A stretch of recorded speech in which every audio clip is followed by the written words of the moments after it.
नमस्कार दोस्तों, मैं हूं परविंदर। दोस्तों, आज हमारे साथ स्टूडियो में मौजूद हैं डॉक्टर संदीप। संदीप जी, आपका कार्यक्रम में स्वागत है। नमस्कार परविंदर जी। और संदीप जी, परविंदर जी, ये टॉपिक जो है काफ़ी वायरल टॉपिक है इस टाइम। वायरल इसलिए कहेंगे कि इंटरनेट का समय है और इंटरनेट पे जो टॉपिक बार बार में सर्च हो रहा है वो वायरल हो जाता है। वायरल आज के दिन ये टॉपिक है। और इसके कई जो है पहलू हो सकते हैं। पहलू इसलिए हो सकते हैं कि शुरुआत जैसे रामदेव जी ने की, बाबा रामदेव जी सरदेय हैं, सभी लोग विश्वास करते हैं। आयुर्वेद की भी इन्होंने अलग जगाई है, योग की भी अलग जगाई है और ऐसा ट्रस्ट देश को तैयार करके दिया है जो काफ़ी अच्छे कार्य भी करता है। लेकिन आज के दिन जो ये टॉपिक है हमदर्द का, हमदर्द रूह अफ़ज़ा, स्पेशली लव जिहाद या कोई और, उन्होंने देखो दोनों पक्ष देखने चाहिए। पहला पक्ष देखें रामदेव जी का, तो उन्होंने एक वायरल टॉपिक जो आज के दिन चल रहा था, तो किसी मार्केटिंग वाले बंदों ने कहा होगा सर वायरल टॉपिक पे कोई प्रोडक्ट पे कोई टिप्पणी करो, वायरल हो जाएंगे हमारी सेल बढ़ेगी। तो उन्होंने टॉपिक तो छेड़ दिया, लव जिहाद, लैंड जिहाद, जो अभी रिसेंट का टॉपिक था। सरबत जिहाद नहीं, उन्होंने क्या किया कि फायदा उठाया है जो अभी जैसे जो हिंदू मुस्लिम जो चल रहा है आजकल वक्फ बोर्ड को लेकर, वक्फ बोर्ड को, हिंदू मुस्लिम से भी उनको इतना जो है परेशानी नहीं है। उन्होंने वायरल टॉपिक उठाया है वक्फ बोर्ड का। वक्फ बोर्ड उसको जोड़ दिया लैंड जिहाद से और उसी टॉपिक को एलोबरेट करते हुए उन्होंने कह दिया कि जो है पहले लव जिहाद था, फिर लैंड जिहाद पे आगे और अब जो है सरबत जिहाद, सरबत के ऊपर उन्होंने जोड़ दिया। उनका मेन मोटिव उस टाइम पे केवल अपने प्रोडक्ट को प्रमोट करना था। उनका मतलब केवल प्रोडक्ट का प्रमोट करना था, लेकिन वो ज़्यादा इतना जो है सुर्खियों में आगे, बात आगे बढ़ गई, वायरल होगी तो आगे ही बढ़ गए। संदीप जी, आपसे जानना चाहूँगा, जिस तरीके से जो शरबत है, रूह अफ़ज़ा का जो शरबत है, हमदर्द कंपनी का ही शरबत है, उसे एक ट्रस्ट जो है वो चलाता है, तो अब तक एक छत्र राज चलता आ रहा है। बचपन से लोग रूह अफ़ज़ा का नाम हर किसी की जुबान पर है, लोग उसको पीते हैं। तो क्या रामदेव को ये लग रहा है कि पतंजलि का जो रूह अफ़ज़ा है वो भी बिके मार्केट में? उन्होंने कहा कि अगर आप रूह अफ़ज़ा पिएंगे हमदर्द का तो उससे मदरसे बनेंगी, मस्जिद बनेगी। अगर आप पतंजलि का पिएंगे तो गुरुकुल बनेंगे, स्कूल खुलेंगे। तो क्या वो लोगों की धार्मिक भावनाओं से खेल रहे हैं? देखो, ये जो है इसके ऊपर संज्ञान तो सरकार को भी लेना चाहिए। क्यों लेना चाहिए कि रामदेव भी जो है, रामदेव बाबा जी जो गुरुकुल चला रहे हैं या स्कूल चला रहे हैं या इंस्टीट्यूट चला रहे हैं, वो फ्री में तो नहीं चला रहे। उनके अंदर बच्चे भी पढ़ रहे हैं, इलाज कराने लोग भी जा रहे हैं, तो सब फीस पे कर रहे हैं। और दूसरी साइड में ट्रस्ट जो है हमदर्द वाले भी चलाते हैं।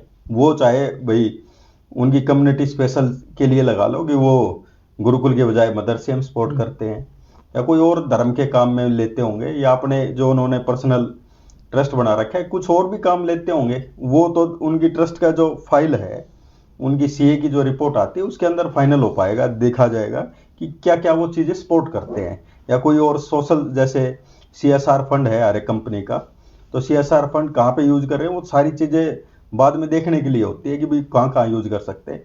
ऐसी बात थोड़ा ये कि रामदेव जी का प्रोडक्ट कोई मुस्लिम यूज नहीं करता होगा, केवल हिंदू थोड़ा ही यूज करते हैं। या ये भी नहीं है कि भाई जो है हमदर्द का जो है सभी यूज करते हैं। इन दोनों कंपनियों से भी ऊपर काफ़ी प्रोडक्ट है। आप जो है राजस्थान के अंदर जाइए, पुष्कर जाइए और जगह जाइए, इतने गजब गजब के शरबत लोकली जो है लोग बनाते हैं। गुलाब का है या बादाम का है या और चीज़ों की ठंडाई है, बहुत सारे प्रोडक्ट है बिकने वाले। लेकिन ये केवल मार्केटिंग स्टंट है, इससे ज़्यादा मेरे को नहीं लगता ये कोई और चीज़ है। संदीप जी, अगर हम रामदेव का या पतंजलि का अतीत देखें तो 2020 में जब कोरोना की बीमारी आई थी, उन्होंने कहा था कि हमने कोरोना की दवाई कोरोलिन ढूंढ ली है। सरकार ने उस पर रोक भी लगा दी थी। पहले भी उन पर आरोप लगे थे कि उनके जो प्रोडक्ट है उसमें पशुओं की हड्डियां मिली होती हैं। हालांकि बाद में पतंजलि ने उसका खंडन भी किया था। तो क्या रामदेव की जिस तरीके से कंपनी पर आरोप लगते रहे हैं, क्या उन सब चीज़ों से रामदेव ऐसे बयान देकर आगे बढ़ना चाहते हैं कि जो पुराने बयान हैं लोग उनको भूल जाएं और आगे बढ़कर उनकी कंपनी का जो टर्नओवर है वो साल दर साल बढ़ता रहे? देखो मेरा मानना, मैं इसी के आपके जो है बयान को मैं आगे लेके जाऊंगा। रामदेव जी को आज के दिन मार्केटिंग का जो गुरु है ना, वो कहना बहुत जरूरी है, क्योंकि योग से ज्यादा मार्केटिंग योग आज के दिन कोई, मैं तो कहता हूं कि रामदेव जी को गुरुकुल के साथ साथ एक एमबीए कोर्स भी शुरू करना चाहिए, स्पेशली इन मार्केटिंग। जो मार्केटिंग का काम रामदेव जी कर रहे हैं, जो टॉपिक वायरल को कैसे जो है कैश करना है, कैसे किस बात को एलोबरेट करना है, जो आज के दिन रामदेव जी कर रहे हैं, किसी मॉडल, किसी डायरेक्टर और किसी के आसपास भी नहीं है कोई, उनके आसपास सारी एलुमनी जितने आईएएम हैं उनको भी अब पछाड़ के कि बहुत आगे बढ़ गए। लगातार आप देख रहे सोशल मीडिया पर लोग कमेंट कर रहे हैं जो रामदेव जी ने बोला है उसके ऊपर कि भाई ये सांप्रदायिक भावनाओं से खेल रहे हैं, रामदेव जी गलत कर रहे हैं। हालांकि कुछ लोगों ने समर्थन भी किया है। तो क्या जब हम एक देश की बात करते हैं कि हिंदुस्तान एक है, यहाँ पर रहने वाले सभी लोग एक हैं, तो क्या ऐसे में इस तरह के बयान देना जायज़ है, क्या ठीक है? देखो परविंदर जी, गलत नाजायज जायज अलग टॉपिक है। हालांकि जो इन्होंने किया है ये प्रिवेंशन ऑफ जो है स्पीच में भी आता है, कंपटीशन एक्ट में भी इसका जिक्र है। यदि कुल मिला के लीगल पॉइंट ऑफ व्यू से देखें तो 6-7 धाराओं के अंदर इनके ऊपर मुकदमे दर्ज हो सकते हैं। लेकिन दोनों ही कंपनियां, मैं ये कहूंगा, रामदेव जी 20 को कैश करना चाह रहे हैं और हमदर्द 20 को एनकैश करना चाह रहा है। उसको भी जो है फ्री की मार्केटिंग मिल रही है, उनको भी तो मार्केटिंग मिल रही है। दोनों का जिक्र जब आता है, रामदेव जी का भी जिक्र आ रहा है और हमदर्द रूह अफ़ज़ा, जिसने आज तक हमदर्द, ऐसा भी हो सकता है कि जिसने हमदर्द का नाम ना सुना हो, रूह अफ़ज़ा का नाम सुना हो, सिर्फ रूह अफ़ज़ा का नाम सुना हो। तो दोनों ही कंपनियां इस मार्केटिंग का फायदा ले रही हैं। बाजारवाद का एक बहुत अच्छा उदाहरण ये मेरे हिसाब से लेके चल रहे हैं दोनों की दोनों कंपनियां।